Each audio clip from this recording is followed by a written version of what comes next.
சிவனால் பிறந்தாருங்கிறதுலாம் ஆதிசங்கரனை பற்றி நிறையா கதை இருக்குது. எப்படி கேரளாவில் வந்து அவள் அப்பா அம்மாவுக்கு சிவன் கனவுல போயிட்டு உங்களுக்கு எந்த மாதிரி பையன் வேணும்னு கேட்குறா. வயசு கம்மியாக இருந்தாலும் பரவாயில்ல, அவன் உலகத்தை ஃபுல்லாக வந்து தர்மத்தை ஸ்தாபனம் பண்ணுறதுக்கு ஓகேன்னு சொல்லிட்டு அவள் அந்த ஆதிசங்கரர் பிறக்கிறார். அந்த காலத்து இந்தியாவில் வந்து ஒருத்தர் ட்ராவல் பண்ணி பல தூரம் போனோன்னா வந்து காசி மாதிரி ஒரு இடமா இருக்கணும். அப்போ தான் அது போகிறதுக்கு லைஃப்பில் அவளுக்கு ஒரு பர்பஸ் இருக்கும். அவள் இவ்வளோ தூரம் போயிட்டு வருவாள். ஒரு மடத்துக்கு போனோன்னா அவள்கிட்ட பல நாள் நடந்து பல மாதம் நடந்துலாம் போக முடியாது. அதனால் ஆதிசங்கரர் வந்து இந்த அத்வைத ஃபிலாசபியும் வேத மதமும் எல்லாருக்கும் அக்சசபிளாக இருக்கணுங்கிறதுக்காக மடங்கள் நிறுவினர் ஆல் ஓவர் இந்தியா. ஆதிசங்கர பரம்பராகத மூலாம்நாய சர்வக்ய ஸ்ரீ காஞ்சி காமகோட்டி பீட்டம் தான் பேர். ஸோ பேர்லேயே மூல ஆம்நாயம் அப்படின்னு இருக்குது.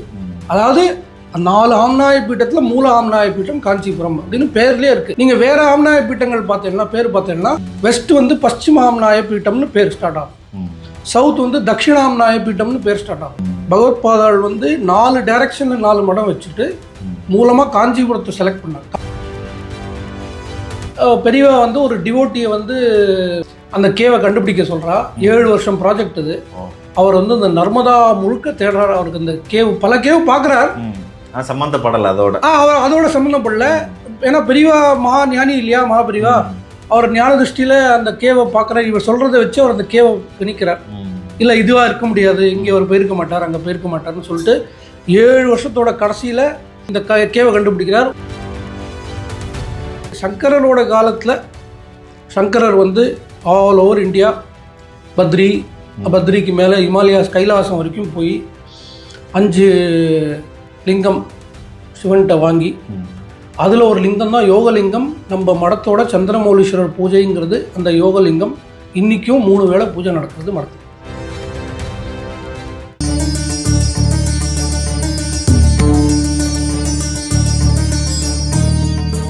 நமசிவாயம். பரத் சுப்ரமணியம் சார். நமஸ்காரம். பரிகார ஸ்தலம் யூடியூப் சேனலுக்கு உங்களை அன்பாக வரவேற்கிறோம். நம்ம இன்னைக்கு நிறைய நம்ம சமுதாயங்களில் நிறைய மாறி இருக்கு, நிறைய விஷயங்கள் மாற்றப்பட்டிருக்கு. அதை பற்றின சில தெளிவுகள் வேணுன்றதுனால தான் நான் இன்னைக்கு உங்களை நம்ம சந்திக்கிறோம். என்ன விஷயம்னா, நீங்கள் வந்துட்டு பார்த்தீங்கன்னா ஆக்சுவலாக மகாபெரியவரோட பெரிய டிவோட்டி. நிறைய விஷயங்கள் தேடி போய் சேகரித்து நிறைய விஷயங்கள் மக்களுக்கு சேர்த்து கொண்டு அவர் பற்றின விஷயங்கள்லாம் இன்னும் கொண்டு போய் கொடுத்துக்கிட்டே இருக்கீங்க. இன்னும் நிறைய பேரோட அனுபவங்களையுமே நீங்கள் பகிர்ந்துக்கிட்டு இருக்கீங்க, அதை தேடி ஓடிக்கிட்டு இருக்கீங்க. நிறைய அதை பற்றின தெளிவுகளும் அனுபவங்களும் நிறைந்தவர். அதனால தான் உங்ககிட்ட எனக்கு இருக்கிற சந்தேகம், நம்ம சேனலுடைய நேயர்களுக்கு இருக்கிற சந்தேகம், பொதுவாக நிறைய மக்களுக்கு இருக்கிற சந்தேகமாக இருக்குது. இந்த ஆதிசங்கரர் அவருடைய காலகட்டங்கள் என்ன? நிறைய பேர் கம்மியாக சொல்கிறாங்க, கூட சொல்கிறாங்க. அவர் எங்கேருந்து தோன்றினார், அவருடைய காலங்கள் என்ன, அவர் என்னெல்லாம் நம்ம பாரதம்க்கு செய்தார், அவர் நிறுவன மடங்கள் பற்றின சந்தேகங்கள் நிறைய பேருக்கு இருக்குது. அவர் எந்தெந்த நாடுகள் எல்லாம், எந்தெந்த ஊர்கள் எல்லாம் மடங்கள் நிறுவினார், அதை பற்றின சில விஷயங்கள்லாம் சொல்லுங்கள். ஸ்ருதி ஸ்மிருதி புராணானாம் ஆலயம் கருணாலயம் நமாமி பகவத்பாத சங்கரம் லோகசங்கரம் சதாசிவ சமாரம்பாம் சங்கராச்சாரிய மத்தியமாம் அஸ்மதாச்சாரிய பரியந்தாம் வந்தே குரு பரம்பராம் அபார கருணா சிந்தும் ஞானதம் சாந்த ரூபிணம் ஸ்ரீச்சந்திரசேகர குரும் பிரணமாமி முதான்வகம் பரித்யஜ்ய மௌனம் வட்டாதஸ்திதிஞ்ச விரஜன் பாரதஸ்ய பிரதேசாத் பிரதேசம் மதுஸ்யந்தி வாசான் ஜனான் தர்ம மார்கே நயன ஸ்ரீ ஜெயேந்திரோ குருபாதி சித்தே பக்தானாம் இத்த வக்தாரம் நமஸ்யே சித்த சுத்தையே. ரொம்ப முக்கியமான கட்டத்தில் நம்ம இருக்கோம். ஏன்னா நிறையா விஷயம் இன்றைக்கி சோஷியல் மீடியாவில் இருக்குது, பரவலாக இருக்குது. எந்த அளவுக்கு அதுக்கு ஹிஸ்ட்ரி பேக்கிங் இருக்குது, அதுக்கு எந்த அளவுக்கு லாஜிக் இருக்குது, எந்த அளவுக்கு அதுக்கு சாநித்தியம் இருக்குங்கிறது நம்ம மக்களுக்கு தெரியல. எல்லாத்தையும் மக்கள் பார்க்குறாங்க, அவளுக்கு எது ஒர்க் அவுட் ஆகிறதோ அதை எடுத்துக்கிறாங்க. ஆனால் நம்மளுக்கு ஒரு ரெஸ்பான்சிபிலிட்டி இருக்குது. நம்ம பரவலாக இருக்கிற விஷயங்கள் எதெல்லாம் எடுத்துக்கலாம், எதெல்லாம் வந்து நம்ம மடத்தோட ஹிஸ்ட்ரியோட அசோசியேட்டடாக இருக்குது, எது இல்லை அப்படிங்கிறத ஒரு பேசிக்காக ஒரு ஐடியா கொடுக்கணுங்கிறது தான் இதோட ஆப்ஜெக்டிவ். நீங்கள் கூட கேட்டேன் ஆதிசங்கரோட ஹிஸ்ட்ரியை பற்றி, சம்பிரதாயத்தை பற்றி கேட்டேன்.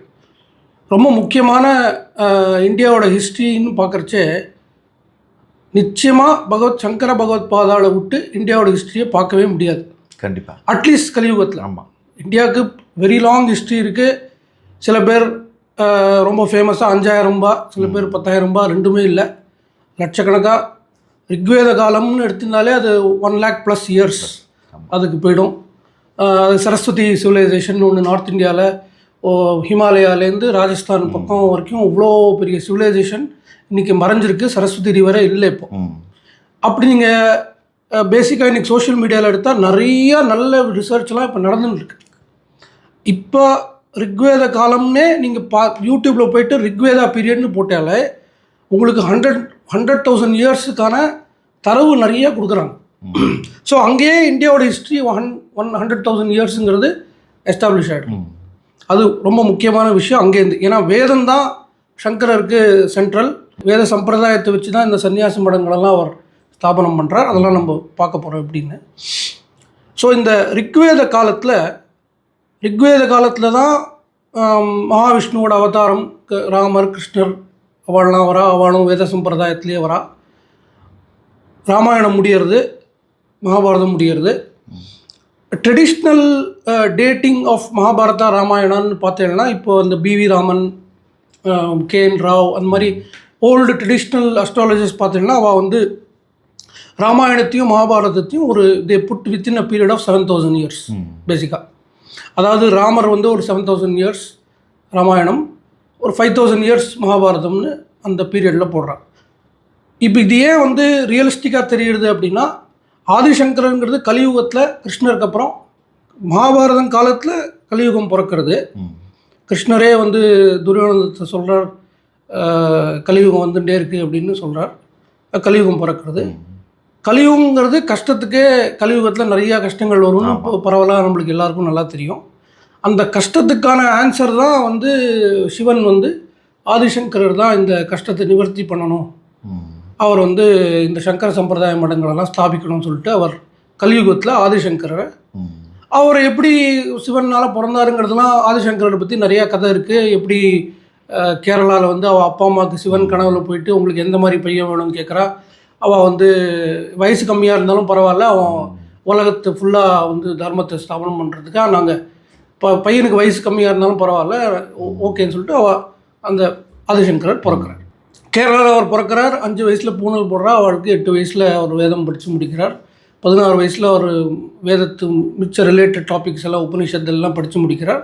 அதுக்கப்புறம் 16 வயசுலேருந்து 32 வயசு வரைக்கும் அவர் வந்து எனார்மஸ் அமௌண்ட் ஆஃப் எஃபர்ட் எடுத்து, அப்போ இருக்கிற காலத்தில் 72 மதங்கள் இருந்தது அப்படின்னு ஹிஸ்ட்ரி சொல்கிறது. ஆமாம். இப்போ நம்ம 3 மதம் தான் வேர்ல்டில் இருக்குது, அதுக்கே இவ்வளோ கஷ்டம். அப்போ அந்த காலத்தில் 72 மதங்கள் இருந்தது. 72 மதத்தையும் அவர் வந்து அவள்கிட்டலாம் பேசி அவள்கிட்ட வாதம் பண்ணி ஆர்கனைஸ்டாக அவரை தர்க்கம் பண்ணி ஒருத்தரையும் ஜெயிச்சு பல ஊர்களுக்கெல்லாம் ட்ராவல் பண்ணி நீங்கள் இப்போ பேசிக்காக ஒரு மேத்தமெட்டிக்கலி பார்த்தீங்கன்னா கூட ஒரு ஷண் மதத்தை அவர் ஸ்தாபிக்கிறார். ஸோ 72 நீங்கள் 6 டிவைட் பண்ணால் 12 வருது. ஸோ மேபி ஒரு 12 டிஃப்ரெண்ட் தாட் ப்ராசஸில் 72 மதங்கள் டிவைட் ஆகிருக்கலாம். ஏன்னா எல்லாத்துக்கும் ஒரு பேசிக் தாட் இருந்தால் தான் அது வந்து ஒரு மதமாக அது போகும். அதாவது இப்போ நீங்கள் ஆதிசங்கரே எடுத்துட்டா கூட அவர் என்ன சொல்கிறார், நான் இவ்வளோலாம் எழுதியிருக்கேன், ஆனால் என்னாட்ட இதை ஒரே லைனில் சொல்ல முடியும் அப்படின்னு சொல்லிட்டு, பிரம்ம சத்தியம் ஜெகத் மித்யா ஜீவோ பிரம்மைவ நா பரஹா அப்படின்னு நான் எல்லாத்தையும் இதை சொல்லி முடிச்சிட முடியும், ஆனால் நான் அப்படி சொல்லலைன்னு சொல்லிட்டு அவர் வந்து பிரஸ்தான திரயம்னு எடுத்து அவர் கீதா பாஷ்யம் பண்ணுறார், உபனிஷத் பாஷ்யம் பண்ணுறார், எல்லாத்துக்கும் பாஷ்யம் பண்ணுறார். அதுக்கப்புறம் ஸ்லோகம்லாம் எழுதுகிறார், ஸ்தோத்திரம்லாம் எழுதுகிறார். அவ்வளோ ஃபிலாசபிலாம் அவர் எக்ஸ்பிளைன் பண்ணிவிட்டு இவ்வளோ ஊருக்கும் போகிறார். இந்த ஊருக்கெல்லாம் ஏன் போகிறார் அப்படின்னா, இப்போ வந்து அந்த காலத்து இந்தியாவில் வந்து ஒருத்தர் ட்ராவல் பண்ணி பல தூரம் போனோன்னா வந்து காசி மாதிரி ஒரு இடமா இருக்கணும். அப்போ தான் அது போகிறதுக்கு லைஃப்பில் அவளுக்கு ஒரு பர்பஸ் இருக்கும். அவள் இவ்வளோ தூரம் போயிட்டு வருவாள். ஒரு மடத்துக்கு போனோன்னா அவளாட்ட பல நாள் நடந்து பல மாதம் நடந்துலாம் போக முடியாது. அதனால ஆதிசங்கரர் வந்து இந்த அத்வைத ஃபிலாசபியும் வேத மதமும் எல்லாருக்கும் அக்சசபிளாக இருக்கணுங்கிறதுக்காக மடங்கள் நிறுவினர் all over India. Exact number நம்மள்ட்ட இன்றைக்கி இல்லைன்னா கூட இப்போ இருக்கிற அந்த 4-5 சொல்கிறாலே இந்த நம்பர்லாம் நிச்சயமாக நமக்கு இப்போ பரவலாக தெரிஞ்சதே ஒரு 4-5 மடங்கள் தான் நமக்கு பரவலாக எல்லாருக்குமே தெரியுது. அது ஏன் அப்படி சொல்கிறாங்கன்னா அதுக்கு ஒரு காரணம் இருக்குது. அது வந்து இப்போ ஆம்நாய பீடம்னு சொன்னால் 4 ஆம்நாயம், 4 டைரக்ஷன்ஸ். ஆம்நாயம்னா டைரக்ஷன் ஒரு மீனிங் இருக்குது, வேதம்னு ஒரு மீனிங் இருக்குது. ஸோ வேத மதத்துக்கு ஆம்நாயம்னு பேர் வச்சுட்டு அவர் டைரக்ஷனாக ஆக்சுவலி இங்கே டைரக்ஷன் கூட நீங்கள் பேரை பார்த்தீங்கன்னா 5 ஆம்நாயம் இருக்குது. மூல ஆம்நாய பீட்டம் தான் காஞ்சி காமகோட்டி பீட்டம். காஞ்சி காமகோட்டி பேர் நீங்கள் போய் இன்டர்நெட்டில் போய் நீங்கள் போய் பார்த்தா கூட ஆதிசங்கர பரம்பராகத மூலாம்நாய சர்வஜ்ய ஸ்ரீ காஞ்சி காமகோட்டி பீட்டம் தான் பேர். ஸோ பேர்லேயே மூல ஆம்நாயம் அப்படின்னு இருக்குது. அதாவது 4 ஆம்நாய பீட்டத்தில் மூல ஆம்நாய பீட்டம் காஞ்சிபுரம் அப்படின்னு பேர்லேயே இருக்குது. அது ஒன்றும் குழப்பமே இல்லை, பேர்லேயே இருக்குது, மூல ஆம்நாயம்னு இருக்குது. நீங்கள் வேறு ஆம்நாய பீட்டங்கள் பார்த்தீங்கன்னா பேர் பார்த்தீங்கன்னா உங்களுக்கு நான் 4 டைரக்ஷன்லேயே சொல்கிறேன். வெஸ்ட் வந்து பশ্চিம ஆம்நாய பீட்டம்னு பேர் ஸ்டார்ட் ஆகும். சவுத் வந்து தட்சிணாம்நாய பீட்டம்னு பேர் ஸ்டார்ட் ஆகும். அதில் வந்து பூர்வாம்நாயங்கிறது பூரி பீட்டத்துக்கு பூர்வாம்நாய சங்கர மடம்னு பேர். அப்புறம் மேலே நார்த்தில் இருக்கிறதுக்கு பதரிக்கு வந்து உத்தராம்நாய பீட்டம்னு பேர். ஸோ பேர்லேயே வந்து கிளியராக இருக்குது மூல ஆம்நாயம் காஞ்சிபுரம். பகவத்பாதாள் வந்து 4 டைரக்ஷனில் 4 மடம் வச்சுட்டு மூலமாக காஞ்சிபுரத்தை செலக்ட் பண்ணார். காஞ்சிபுரத்தை ஏன் செலக்ட் பண்ணாருங்கிறதுக்கு பெரியவா தெய்வத்தின் குரலில் நிறையா டீட்டெயில்ஸ் கொடுக்குறா. பெரியவாளே தானே கொடுக்குறா, அவருக்கு அவசியமே இல்லை. அவர் ஒரு வார்த்தை சொன்னாலே போகிறோம், நம்ம சங்கரர் காஞ்சிபுரத்துக்கு தான் வந்தார்னு சொல்லி முடிச்சிடலாம் அவர். ஆனால் அப்படி சொல்லி முடிக்கல அவர். நீங்கள் வந்து தெய்வத்தின் குரலை எடுத்துட்டேன்னா பாட்டு பாட்டாக பிரிச்சேன்னா காஞ்சிபுரத்துக்கே வந்து ஒரு 200 பேஜில் காஞ்சிபுரம் க்ஷேத்திரத்தை பற்றி கட்டிகாஸ்தானம் அப்படின்னு சொல்லிட்டு ஒரு 200 பேஜ் தெய்வத்தின் குரலில் சொல்கிறார் கட்டிகாஸ்தானத்தை பற்றி. கட்டிகாஸ்தானம்னா படிப்புக்குனே இருந்த இடம் காஞ்சிபுரம். அது படிப்புனா அந்த வேதத்தில் ஒரு 10-15 ஸ்பெஷாலிட்டி, அதாவது சம்ஸ்கிருதத்துக்கு ஒரு தனி, வேதத்துக்கு தனி, சாஸ்திரத்துக்கு தனி, ரிக்வேதம், சாமவேதம், யஜுர்வேதம் அதெல்லாம் தனித்தனியாக ஒரு ஸ்பெஷாலிட்டிக்கும் கட்டிகாஸ்தானம்னு காஞ்சிபுரம் கட்டிகாஸ்தானமாக இருந்திருக்குன்னு 200 பேஜில் தெய்வத்தின் குரலில் அவ்வளோ எவிடன்ஸ் கொடுக்குறான். ஒன்று அது இடத்துக்கு, அந்த காஞ்சிபுரம்ங்கிறது இடத்துக்கு எதுக்கு பகவத்பாதால் காஞ்சிபுரம் சூஸ் பண்ணாங்கிறதுக்கு. அப்புறம் மூலாம்நாய பீட்டம் ஸ்தாபனம் பண்ணுறாரு, எல்லாத்தையும் முடிச்சுட்டு வரார். அவர் இங்கே உட்காந்துட்டு நான் இங்கே தான் இருக்க போகிறேன், இங்கேருந்து தான் நான் தர்மத்தை இது பண்ண போகிறேங்கிறதுக்கு அவரே சூஸ் பண்ணி இன்னைக்கு 70 ஆச்சாரியால் 71 ஆச்சாரியால் வரைக்கும் இந்த மடத்தில் இருக்குது. அது ஒன்று. ரெண்டாவது, காஞ்சிபுரத்துலேயே அவர் வந்து சிவகாஞ்சி விஷ்ணு காஞ்சின்லாம் அதுக்கு வந்து அவர் அதெல்லாம் இன்ஜினியர் பண்ணி காமாட்சி நிறைய விஷயம் பண்ணுறார் காஞ்சிபுரத்தில் அவர். இன்றைக்கி நம்ம கண்ணுக்கு நேராக ஒரு 216 கோவில் தெரியுது நம்மளுக்கு. இதெல்லாம் சும்மா வரல. அதெல்லாம் அவர் வந்து அப்போ நான் கேள்விப்படுற வரைக்கும் அவருக்கு ஒரு 2 ராஜா இருந்தால் 2 ராஜா ஹெல்ப் பண்ணியிருக்கா அவளுக்கு. சிவகாஞ்சி விஷ்ணு காஞ்சி அதை இன்ஜினியரிங்காக டிவைட் பண்ணி 2 ஏரியாவையும் நல்லா டெவலப் பண்ணி அவர் அந்த மாதிரி காஞ்சிபுரத்தை பண்ணியிருக்காங்கிறதுலாம் நான் கேள்விப்படுறேன். ஸோ அது நம்ம அப்புறம் வருவோம், அது எப்படி காஞ்சிபுரத்தில் அவர் என்னெல்லாம் பண்ணாருங்கிறது. ஸோ இது வந்து in terms of what he has done by going across India, where all he has gone. இப்போ நீங்கள் பேசிக்காக நீங்கள் ஒரு லிஸ்ட்டு மட்டும் பார்த்தீங்கன்னா எவ்வளோ மடங்கள் அவர் ஆல் இந்தியா வைடு இப்போ இருக்கிற நம்ம லிஸ்ட் மட்டும் நீங்கள் பார்த்தீங்கன்னா கர்நாடகாவில் 9 மடம் இருக்குது, கேரளாவில் ஒரு 6 மடம் இருக்குது, அதுக்கப்புறம் தமிழ்நாட்டில் காஞ்சிபுரம் நம்ம மூலாம்நாய சர்வஜ்ய பீட்டம், அதுக்கப்புறம் நம்ம ஒரிசாவில் ஒன்று இருக்குது, குஜராத்தில் ஒன்று இருக்குது, உத்தரகாண்டில் அப்புறம் உத்தராகண்டில் ஒன்று இருக்குது. ஸோ இந்த மாதிரி நீங்கள் ஒரு 21 மடம் கூட 2 இருக்குது. ஆந்திராவில் வந்து 2 மடம் இருக்குது.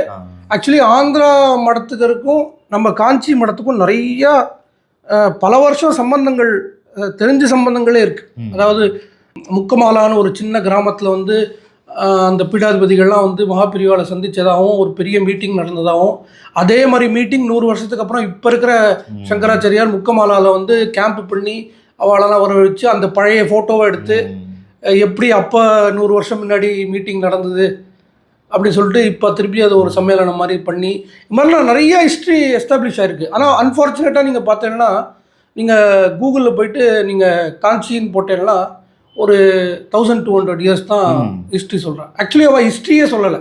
ப்ராப்ளம் என்னென்னா நம்ம வெறும் அந்த டேட்டை மட்டும் எடுத்துக்கிறோம், அந்த இயரை மட்டும் எடுத்துக்கிறோம். அதுவே தப்பு. இப்போ யாராவது ஒரு 1200 இயர்ஸ் சொன்னால் அந்த 1200 இயர்ஸ்க்கு என்ன பண்ணியிருக்காங்கன்னு சொல்லணும். அது யாரும் அது ஒன்றுமே இல்லை, மேத்தமெட்டிக்கலாக ஒன்றுமே இல்லை. ஆனால் நம்ம 2500 இயர்ஸ் சொல்கிறச்சே நம்ம பரம்பரை சொல்கிறோம், இவ்வளோ மடங்கள் ஸ்தாபனம் பண்ணியிருக்காருன்னு ஒரு கணக்கு சொல்கிறோம், ஆல் இண்டியா வைடு அவர் யாத்திரை பண்ணியிருக்காருன்னு சொல்கிறோம். எந்த காலத்தில் கலியுகம் ஆரம்பிக்கிற டைமில் மகாபாரதம் முடிஞ்சு ஒரு 500-600 வருஷத்துக்கு அப்புறம் இப்போ நீங்கள் நம்ம காஞ்சி மடத்தோட நீங்கள் டேட்டே பார்த்தீங்கன்னா 509 BCE to 477 BCEன்னு இருக்குது பீரியட். அதில் பீரியட் 32 வருஷம் பீரியட் க்ளீனாக டேட்டோட இயரோட கொடுத்துருக்காரு. ஆனால் நீங்கள் கூகுளில் போய் போனீங்கன்னா சும்மா 788 AD அப்படின்னு சொல்கிறான். அது 7-8 அடிக்கு ஒரு இதே இல்லை, ஸ்டாண்டிங்கே இல்லை. அது எந்த வருஷம் எந்த மாதம் ஒன்றுமே அதுக்கு ஒன்றுமே சொல்ல தெரியல அவங்களுக்கு. ஸோ மக்கள் வந்து இதெல்லாம் கொஞ்சம் மக்கள் சயின்டிஃபிக்காக வந்து பண்ண வேலைகள் என்ன அப்படின்னு பார்த்து அதை கொராபரேட் பண்ண தெரியும். ஓரளவுக்கு அது பேசிக் கொராபரேட் பண்ணுது. ஏன்னா எதை வேணால் சொல்லாவா எதை வேணா அவா நம்பக்கூடாது. ஸோ அது ஒரு ரொம்ப முக்கியமான விஷயம். ஸோ சங்கரர் எதுக்கு வந்தார் அப்படின்னு நீங்கள் ஒரு பேசிக்காக நீங்கள் பார்த்தீங்கன்னா, இந்த வேதத்துக்கு ஷட்டங்கம்னு இருக்குது. சிக்ஷா, சந்தஸ், கல்பம், வியாக்கரணம், நிருப்தம் எல்லாம் அது மாதிரி அங்கங்கள்லாம் இருக்குது. கலியுகத்தில் வேதத்துக்கு வேதம் சீனிச்சுட்டே வருது, டிமினிஷ் ஆகிட்டே வருது. அப்போ வந்து அவர் கேரளாவில் பிறந்து அதுக்கப்புறம் வேதம்லாம் படித்து அதுக்கப்புறம் ஒரு பெரிய ஞானி மாதிரி ஆனப்புறம் அவர் யாத்திரைக்கு போகிறார். தன்னோட குருவை வந்து நர்மதா கிட்ட சந்திக்கிறார். அங்கே ஒரு கேவ் இருக்குது. அந்த கேவை கூட நான் வீடியோ எடுத்திருக்கேன். அந்த கேவ் கிட்டத்தட்ட 3000 வருஷத்துக்கு மேலே ஓல்டுது. அந்த கேவு கோவிந்த பகவத் பாதால் யூஸ் பண்ண கேவு. அந்த கேவில் ஒரு 4 வருஷம் இருந்திருக்கார். 4 வருஷம் அந்த கேவை யூஸ் பண்ணியிருக்கார் அவரோட குரு, ஆதிசங்கரோட குரு. அந்த கேவை பற்றி பெரியவா வந்து ஒரு டிவோட்டியை வந்து அந்த கேவை கண்டுபிடிக்க சொல்கிறா. 7 வருஷம் ப்ராஜெக்ட் இது. அவர் வந்து இந்த நர்மதா முழுக்க தேடுறார். அவருக்கு அந்த பல கேவு பார்க்குறார், சம்மந்தப்படலை அதோட சம்மந்தப்படல. ஏன்னா பெரியவா மகா ஞானி இல்லையா, மகா பெரியவா. அவர் ஞான திருஷ்டியில் அந்த கேவை பார்க்குறார். இவர் சொல்கிறத வச்சு அவர் அந்த கேவை கணிக்கிறார். இல்லை இதுவாக இருக்க முடியாது, இங்கே அவர் போயிருக்க மாட்டார், அங்கே போயிருக்க மாட்டார்னு சொல்லிட்டு 7 வருஷத்தோட கடைசியில் ஒரு இந்த கேவை கண்டுபிடிக்கிறார். ஓம்காரேஸ்வரரோட கோவிலோட சன்னதிக்கு கீழே எக்ஸாக்டாக ஒரு 10 அடி 10 ஃபீட் 20 ஃபீட் இருக்கும் கீழே. அது கனெக்டடாக ஆக்சுவலி சூக்ஷ்மமாக அந்த மூலஸ்தானத்துக்கும் இந்த கேவுக்கும் கனெக்ஷன் இருக்குது. அதெல்லாம் நான் காமிச்சிருக்கேன் என்னோட வீடியோவில். நோட்டிசபிளாக இருக்குது. ஓரளவுக்கு தான் நோட்டீஸ் பண்ண முடியும். அதை வந்து குப்தமாக ஒரு கேவ் ஒன்று இருக்குது, அதை மூடிருக்காத க்ளோஸ் பண்ணியிருக்கா. மேபி 70-80s அது க்ளோஸ் ஆகிருக்கும். ஸோ வந்து பகவத் பாதாள் ஸ்நானம் பண்ணுறதுக்கு அங்கேருந்து இறங்குறதுக்கு ஒரு இடம் இருக்குது. ரொம்ப அழகாக இருக்குது. நீங்கள் போய் பார்த்தீங்கன்னா தெரியும். அவர் ஸ்நானம் பண்ணுறதுக்கு அவருக்கு இருக்குது, சுவாமி தரிசனம் பண்ணுறதுக்கு உள்ளேருந்தே ஒரு வழி இருக்குது. அப்போ இதெல்லாம் அவர் சொல்கிறச்சே இப்போ போனாலும் பார்க்கலாம். நான் அந்த என்னோட வீடியோ கூட இருக்குது, அது லொக்கேஷன். ஆமாம், கோவிந்த பகவத் பாதாள் கேவ். அங்கே தான் அவர் ரொம்ப ஃபேமஸ். அந்த குருபாதுகா ஸ்தோத்திரம் அந்த ஸ்லோகங்கள்லாம் அவர் எழுதினதெல்லாம் அந்த கேவில் தான். அங்கே அவர் பகவத் பாதாள் சந்திச்சுட்டு அவரோட இன்ஸ்ட்ரக்ஷனை வாங்கிட்டு அவர் வந்து இந்த சந்நியாச மடங்களை ஸ்தாபிக்கிறதுக்கு அவர் போகிறார். இதெல்லாம் நிறையா விஷயங்கள் அவரை பற்றி எல்லாம் தெரிஞ்ச விஷயங்கள்லாம் இருக்குது. ஆனால் எனக்கு முக்கியமாக சொல்ல வேண்டியது, பகவத் பாதாள் நிறுவினது 4-5 இல்லை, 21 மடங்களுக்கு மேலே அவர் நிறுவிருக்கார். மேலேயே தான் இருக்கு நமக்கு இப்போ ஐடென்டிஃபை பண்ண வரைக்கும். ஆமாம். இன்ஃபேக்ட் ஆதிசங்கரர் காலத்துக்கு முன்னாடியே 2-3 மடங்கள் கௌடபாதாச்சாரியார்னு கோவிந்த பகவத் பாதாச்சாரியோட குரு. கௌடபாதாச்சாரியார் காலத்திலே 2 மடம் இன்னைக்கு அவள் சொல்லிட்டு இருக்கா. அவள் கௌடபாதா காலத்துலேருந்து அவள் வந்துட்டு இருக்கேன்னு அவளுக்கு பரம்பரை இருக்குது, அவள் இன்றைக்கும் சொல்கிறான்.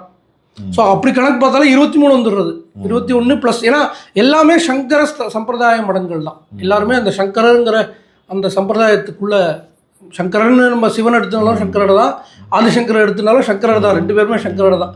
அதனால அந்த ஸ்லோகமே பார்த்தீங்கன்னா சதாசிவ சமாரம்பாம், அதாவது சிவன்லேருந்து ஆரம்பிக்கிறது, சங்கராச்சாரிய மத்தியமாம், ஆதிசங்கரர் தான் சென்ட்ரல் இந்த கான்செப்டுக்கு. அஸ்மத் ஆச்சாரிய பரியந்தம், எல்லா ஆச்சாரியரும் சங்கரர் தான். வந்தே குரு பரம்பராம், இந்த பரம்பரைக்கு நான் நமஸ்காரம் பண்ணுறேன் அப்படின்னு அதுக்கு வந்துடும். இதெல்லாம் வந்து இந்த 2500 இயர்ஸ்க்கான ரெஃபரன்ஸ்லாம் எங்கெல்லாம் இருக்குது, எதுக்கு நம்ம 2500 இயர்ஸ் சொல்கிறோம் அப்படின்னு பார்த்தீங்கன்னா, சிவரகசியம்னு ஒன்று இருக்குது, மார்க்கண்டேய சம்ஹிதான்னு ஒன்று இருக்குது, அதுக்கப்புறம் தெய்வத்தின் குரல் 5வது வால்யூம், சங்கரரோட ஃபுல் லைஃப் ஹிஸ்ட்ரி, பெரியவா எப்படியெல்லாம் அவர் எங்கெல்லாம் போயிருக்கலாம், இங்கெல்லாம் அவர் ஸ்தாபனம் பண்ணியிருக்கார், வேதத்தை எப்படி காப்பாற்றிருக்கார், கலியுகத்தில் எப்படி வந்தார், அவரோட சின்ன வயசு எப்படி இருந்தது, எல்லாம் வால்யூம் 5ல் கிளியராக சொல்கிறார். வால்யூம் 5லே சங்கர விஜயம் தான் தெய்வத்தின் குரல், வால்யூம் 5. அப்புறம் சித்விலாசிய சங்கர விஜயம்னு ஒன்று இருக்குது. அதுக்கப்புறம் நம்ம மடத்தோட ஹிஸ்டாரிக்கல் ரெக்கார்டு இருக்குது. சவுத்தில் வந்து கூடலி சிங்கேரின்னு ஒன்று இருக்குது, அதுக்கு ஹிஸ்டாரிக்கல் ரெக்கார்டு இருக்குது. துவாரகாங்கிறது குஜராத்தில் இருக்குது, அவளுக்கு ஹிஸ்டாரிக்கல் ரெக்கார்டு இருக்குது. பூரி சங்கர மடத்துக்கு ஹிஸ்டாரிக்கல் ரெக்கார்டு இருக்குது. பத்ரி சங்கர மடத்துக்கு ஹிஸ்டாரிக்கல் ரெக்கார்டு இருக்குது. அதுக்கப்புறம் தலக்காடு இருக்குது, கல்வே கௌடபாதாச்சாரிய சம்ஸ்தானம் இருக்குது. இந்த மாதிரி இன்ஸ்டிடியூஷன்ஸ் எல்லாம் ஹிஸ்டாரிக்கல் ரெக்கார்டு இருக்குது அவாழ்து. நீங்கள் எல்லாத்தையுமே ஒரு டேபுலர் காலமில் போட்டு நீங்கள் டேபுலேட் பண்ணால் 2500 தான் வரும். 1500 வரதுக்கு வாய்ப்பே கிடையாது. 1200 வரதுக்கு வாய்ப்பே கிடையாது. யாரோ ஒருத்தர் வேணால் 1200ன்னு சொல்லலாம், கூகுளில் சொல்லலாம், விக்கிபீடியா சொல்லலாம். அதெல்லாம் நம்ம எடுத்துக்க முடியாது. ஏன்னா அவள்லாம் வந்து போஸ்ட் பிரிட்டிஷ் காலத்தில் தான் இதெல்லாம் வந்ததே தவிர சங்கரர் காலத்தில் கூகுளோ விக்கிபீடியாவோ கிடையாது. அதனால் அவளெல்லாம் நம்ம ஒத்துக்க முடியாது. அதனால் இதுதான் வந்து சங்கரரோட காலத்தில் சங்கரர் வந்து ஆல் ஓவர் இந்தியா பத்ரிக்கு மேலே இமாலயாஸ் கைலாசம் வரைக்கும் போய் 5 லிங்கம் சிவன்கிட்ட வாங்கி அதில் ஒரு லிங்கம் தான் யோகலிங்கம். நம்ம மடத்தோட சந்திரமௌலீஸ்வரர் பூஜைங்கிறது அந்த யோகலிங்கம் இன்றைக்கும் 3 வேளை பூஜை நடக்கிறது மடத்தில். 2500 வருஷமாக அந்த யோகலிங்கத்தை தானே வச்சு பூஜை பண்ணி அதுக்கப்புறம் மண்டன மிஸ்ராங்கிறதோட அவர் ஆர்கியூ பண்ணுறார், அவர் தர்க்கம் பண்ணுறார், அவர் ஜெயிச்சு காஞ்சிபுரத்துக்கு கூட்டின்னு வர்றார், அவரே இங்கே பீடாதிபதி ஆக்குறார். இன்ஃபேக்ட் காஞ்சிபுரத்திலே மண்டன மிஸ்ர நகர்னே ஒன்று இருக்குது. அதனால் இதுக்கெல்லாம் நம்மளுக்கு ஜாகிரபிக்கல் எவிடன்ஸ் இருக்குது எல்லாத்துக்கும். நம்ம சும்மா வந்து சொல்லலை, 2500ங்கிறதும் நம்ம சும்மா சொல்லலை, 21 சங்கர மடமும் நம்ம சும்மா சொல்லலை. இன்ஃபேக்ட் 21 சங்கர மடமே 1970 வரைக்கும் அது பரவலாக தெரியாது, 70-75 வரைக்கும் பரவலாக தெரியாது. நான் வந்து ஒரு பக்தரை இன்டர்வியூ எடுத்தேன். அவரோட அப்பா வந்து ஹைதராபாத் கிருஷ்ணமூர்த்தின்னு பேர். நம்ம மடத்துக்கு ஆந்திராவில் 120 கேம்புக்கு மேலே அவர் தானே அந்த கேம்பெல்லாம் பண்ணி பெரியவாளை யாத்திரை கூட்டின்னு போயிருக்கார். மகாபெரியவர் ரொம்ப பெரிய டிவோட்டி. அவரோட பையன் பம்மல்னு ஒரு ஏரியாவில் தான் இருக்கார், ராஜான்னு பேர். அவரை இன்டர்வியூ எடுத்தேன். 3.5 மணி நேரம் அவர் எப்படி புது பிரிவானும் ஆதிசங்கரரும் எப்படி ஆல் இண்டியா யாத்திரை போயிருக்காருங்கிறது அவ்வளோ பியூட்டிஃபுல்லாக எக்ஸ்பிளைன் பண்ணியிருக்காரு அவர். ஏன்னா ஏன் 69வது ஆச்சாரியால் நம்ம மடத்தில் ஏன் ரொம்ப முக்கியம், அதாவது ஸ்ரீ ஜெயேந்திர சரஸ்வதி சுவாமிகள் புது பிரிவான்னு சொல்லுவேன். ஆதிசங்கரர் காலத்துக்கு அப்புறம் ஆல் இண்டியா இந்த அளவுக்கு எக்ஸ்பேண்ட் பண்ணவர், அவ்வளோ எக்ஸ்பான்ஷன் பண்ணியிருக்கார் அவர். நம்ம காஞ்சி மடத்தை மகாபெரிவா காலத்துக்கு அப்புறம் மகாபெரிவாலே வந்து அவ்வளோ பெரிய ஞான ஒலி அப்படின்னா அவரோட சிஷ்யர் அவரோட பெரிய ஞான ஒலி அவர். ஆக்சுவலி நீங்கள் மேத்தமெட்டிக்லேயும் பார்க்கலாம், இன்ஜினியரிங் வைஸும் பார்க்கலாம். அவ்வளோ பில்டிங்ஸ், அவ்வளோ ப்ராப்பர்ட்டிஸ், அவ்வளோ எக்ஸ்பான்ஷன் பண்ணியிருக்காரு. வெறும் எக்ஸ்பான்ஷன் மட்டும் இல்லை, இப்போ இருக்கிற மடத்தோட ரியல் எஸ்டேட்டில் பாதி இதுக்கு 1950s-60s காலத்தில் பட்டாவே இல்லை. அதெல்லாம் அவர் கன்வின்ஸ் பண்ணி அந்த பட்டாவெல்லாம் அவர் கண்டுபிடிச்சி, ஃபார் எக்ஸாம்பிள் காரைக்குடி மாதிரி ஊர்லலாம், காரைக்குடி இளையாத்தங்குடியிலலாம் நம்மளுக்கு நிறையா ப்ராப்பர்ட்டி அதிர்ஷ்டானலாம் இருந்தது. இளையாத்தங்குடி அதிர்ஷ்டானலாம் அவர் சொந்தமாக எஃபர்ட் போட்டு அதுக்கெல்லாம் வந்து தேடி கண்டுபிடிச்சி பட்டா வாங்கி அதை ரீக்ளைம் பண்ணி நிறையா பண்ணியிருக்காரு. ஏன்னா நம்ம ஒரு 1000 வருஷம் பின்னாடி போனோம்னா, ஒரு 800 வருஷம் பின்னாடி போனோம்னா, ஒரு 200 வருஷம் பிரிட்டிஷோட பீரியடு, ஒரு 350லேருந்து 400 வந்து அதுக்கு மேலே முகல் இன்வேஷன், முஸ்லீம் இன்வேஷன் இல்லைன்னு சொல்கிறா சில பேர். 800 வருஷம்னு சொல்கிறா. ஸோ இப்போ அப்படி பார்த்தாலே ஒரு 800 வருஷம் மொத்தமாக நம்மளோட என்டையர் கல்ச்சரே கம்ப்ளீட்டாக நாசம் பண்ணிட்டா. ஆமாம், 2 பேருமே சேர்ந்து ஒன்றுமே பாக்கி இல்லை. அப்படி அந்த மாதிரி ஒரு பீரியடில் காமகோட்டி பீட்டத்தில் வந்த 15th century 16th century கிட்ட ஒரு கர்நாடிக் வார்னு ஒன்று வந்தது. அது வந்து பிரிட்டிஷு, முகல்ஸ், அப்புறம் லோக்கல் கிங்ஸ், இவன் 3 பேருக்குள்ள வார். பெரிய வார் அது. கர்நாடிக் வாருங்கிறது பெரிய வாராக சொல்லப்படுறது. அந்த டைமில் வந்து காஞ்சி காமகோட்டி பீட்டம் காஞ்சிபுரத்தில் இருக்க முடியாதுன்னு ஒரு சுச்சுவேஷன் வருது வாழ்க்கை. ஏன்னா அந்த பங்காரு காமாட்சியை வந்து அவள் திடீர்னு போயிடுவா, மடத்தை நாசம் பண்ணிடுவாங்கிற இதில் சுச்சுவேஷனில் அவள் வந்து அப்போ இருக்கிற மராட்டா எம்பையர் வந்து அவளுக்கு இடம் கொடுக்குறா. கும்பகோணத்தில் அவளுக்கு இடம் கொடுத்து, பங்காரு காமாட்சிக்கு தஞ்சாவூரில் இடம் கொடுத்து அவளை ஷிஃப்ட் பண்ண வைக்கிறான். வேறு வழி இல்லாத இந்த ஒரு பெரிய ஷிஃப்டிங் நடக்கிறது. நம்ம கூட அந்த கோயில் பற்றி பேசியிருந்தோம். ஆமாம். அந்த நீங்கள் கோயில் நீங்கள் போய் இன்டர்வியூ எடுத்தீங்களே, ஆக்சுவலி நல்லா கரெக்டாக சொல்கிறீங்க நீங்கள். அந்த கோவிலில் முக்கியமான விக்கிரகம் உடையார்பாளையம். ஆமாம், உடையார்பாளையம் ஜமீனும் மடத்துக்கு நிறையா ஹெல்ப் பண்ணியிருக்காங்க. உடையார்பாளையம் ஜமீனோட அந்த கோவிலில் அந்த அந்த எவ்வளோ பெரிய கோவில் நீங்கள் பார்த்தீங்களா, எவ்வளோ பெரிய குளம், எவ்வளோ மாண்டமாக இருந்தது. ஆமாம், அந்த கோவிலில் தான் இந்த பீரியட்ல நிறையா விக்கிரகத்தை ஒழிச்சு வச்சாங்க. நீங்கள் கூட இன்டர்வியூ எடுத்தீங்களா? அவர் சொல்கிறாரு, அவர் நீங்கள் கேள்வி கேட்குறச்சே அவர் சொல்கிறாரு மாதிரி அது வரதராஜ பெருமாள் கோயில் விக்கிரகம், நிறையா விக்கிரகம் சொல்கிறாரு அவர். அந்த விக்கிரகம்லாம் அந்த ஒழிச்சு வச்சுருந்தா அந்த இடத்துல. ஸோ இந்த கஷ்டம் தாண்டி வரைச்சே இந்த ரொம்ப டஃபஸ்ட் பீரியட் இது பேசிக்காக. அந்த டஃபஸ்ட் பீரியடில் இந்த சொத்தெல்லாம் காப்பாற்றணுங்கிறதுக்காக அவள் வந்து இந்த சேஞ்ச் பண்ணி கும்பகோணத்துக்கு மாறுறான். காஞ்சி காமக்கோடி கும்பகோணத்துக்கு மாறுறது இது ஒரு பெரிய ஆன்டி கேம்பெயினாக மாறுறது நம்மளுக்கு. காஞ்சி காமக்கோட்டி பீட்டம் காஞ்சிபுரமே இல்லை, அது கும்பகோணம் மடம் தான். ஏன்னா ஒரு 300-400 வருஷம் அங்கே இருந்துடுது. மகாபெரிவா காலம் வரைக்கும் அங்கே இருந்துடுது. ஒரு 4-5 பீடாதிபதி வரைக்கும் அங்கே இருந்து 3 அதிஷ்டானம் கும்பகோணத்தில் இருக்கு. நீங்கள் கும்பகோணத்துக்கு மடத்துக்குள்ளே போனீங்கன்னா உள்ளே போனோடனே காமாட்சி சன்னதி இருக்கு. ரைட் எடுத்து கொஞ்சம் முன்னாடி போனீங்கன்னா 3 அதிஷ்டானம் இருக்கு. அவள் எல்லாம் கும்பகோணம் பீடாதிபதியாக இருந்தால் கும்பகோணம் மடத்தில் 3 அதிஷ்டானம் இருக்கு. இதெல்லாம் நீங்கள் ஹிஸ்டாரிக்கலி ரெக்கார்ட் இருக்கு எல்லாத்துக்கும். இப்போ காஞ்சிபுரத்தில் 2 அதிஷ்டானம் இருக்கு. 68வது மகாபிரிவா அதிஷ்டானம் இருக்கு, 69வது புதுப்பிரிவா அதிஷ்டானம் இருக்கு. ஸோ இந்த கும்பகோணத்தில் இருந்த 400 வருஷமும் பிரிட்டிஷு மோகல் 2 பேரும் இருந்த காலம். அவள் ரொம்ப குப்தமாக அங்கே இருந்து பங்காரு காமாட்சி அங்கே தஞ்சாவூரில் காப்பாற்றிட்டு தர்மமும் காப்பாற்றிட்டு வேதத்தையும் காப்பாற்றின்னு இருந்தாள். இதெல்லாம் கஷ்டமான காலத்தில் கம்ப்ளீட்டாக ஜீரோ ஆகிடுறது. ஃபுல்லாக பணம் எல்லாம் ஜீரோ ஆகிடுறது, வேதத்துக்கும் ஸ்ட்ரக்சரே இல்லாமல் போய்டுறது, எந்த சபா எந்த சாஸ்திரம் எதுவுமே இல்லாத பீரியடில் தான் 19th செஞ்சுரியோட பீரியடில் தான் மகாபெரிவா வந்து பிறக்கிறான் விழுப்புரத்தில்.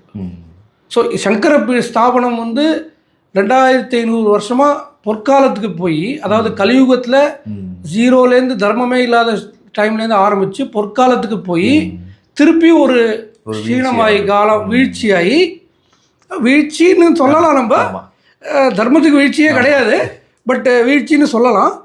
இல்லை ஒரு கண் முன்னாடி இருக்கிற தர்மம் எல்லாம் அழிஞ்சு போகிறது நம்ம வீழ்ச்சின்னு சொல்லலாம். வீழ்ச்சியாகி அது வந்து ஒரு காலத்தில் வந்து ஒரு 19th செஞ்சுரி 20th செஞ்சுரியில் வந்து நிற்கிறச்சே ஜீரோ, கம்ப்ளீட்டாக ஜீரோ ஆச்சு. அப்போ திருப்பி ஆதிசங்கரன் மாதிரி ஒருத்தர் வரணும், இதை வந்தால் தான் திருப்பி இதை கொண்டு போய் ஃபர்ஸ்ட் கியர் போட்டு திருப்பி ஆரம்பிக்க முடியும். அப்படிங்கிற காலத்தில் தான் 68வது பீட்டாதிபதி நம்ம மடத்துக்கு ஸ்ரீ சந்திரசேகரேந்திர சரஸ்வதி சுவாமிகள் வரார். இதுதான் ஆதிசங்கரோட ஹிஸ்ட்ரின்னு சொல்லணும்னா நம்ம 68வது பீடாதிபதி வரைக்கும் நம்ம சொன்னாதான் இவர் என்ன இங்கேருந்து என்ன பண்றார், எப்படி இதை திருப்பி ரீஸ்டார்ட் பண்றார், அவர் எப்படி 2500 வருஷம் முன்னாடி ரீஸ்டார்ட் பண்ணாரோ அதே மாதிரி இவர் எப்படி இங்கேருந்து ரீஸ்டார்ட் பண்றாருங்கிறது அந்த கான்டெக்ட் புரியும். இதுதான் ஆதிசங்கரோட எனக்கு தெரிஞ்சு நான் ஒரு பேசிக்காக சொல்லியிருக்கேன். டெக்னிக்கலாக நான் சொல்லலை, ஏன்னா எல்லாருக்கும் புரிகிற மாதிரி இருக்கணுங்கிறதுக்காக எந்த சாம்ஸ்கிரிட் ஸ்லோகமும் சொல்லாமல் பேசிக்காக டெக்னிக்கலாக சொல்லாமல் பேசிக்காக சொல்லியிருக்கேன். ரொம்ப ரொம்ப நன்றிங்க சார். நிறைய விஷயங்கள் கேட்குறதுக்கே நம்ம பகவத் பாதல் பற்றி கேட்கும்போதே ரொம்ப அற்புதமாக இருந்தது. நிறைய விஷயங்கள் செஞ்சுருக்காங்க. அது நீங்கள் அந்த ஹிஸ்டாரிக்கல் அந்த இயர்ஸ் எல்லாம் சொல்லும்போது இன்னுமே ரொம்ப ஆச்சரியமாக இருந்தது. இந்த 21 மடங்கள்னுமே நிறைய பேருக்கு இன்ன வரைக்கும் தெரியுமான்றது கூட தெரியல. நமக்கு அந்த 4-5 தான் நமக்கு இப்போ வரைக்கும் தெரியுது. இன்னும் இது மாதிரி நிறைய விஷயங்கள் மக்களுக்கு நீங்கள் கொண்டு போய் சேர்க்கணும் சார். நிறைய விஷயங்கள் இது பற்றின ரிசர்ச் பண்ணி நிறைய விஷயங்கள் இது நீங்கள் வெளியே இருந்து கொண்டு வந்து சேர்க்கணும். ரொம்ப நன்றி சார். இன்னொரு பதிவு கண்டிப்பாக பார்ப்போம்.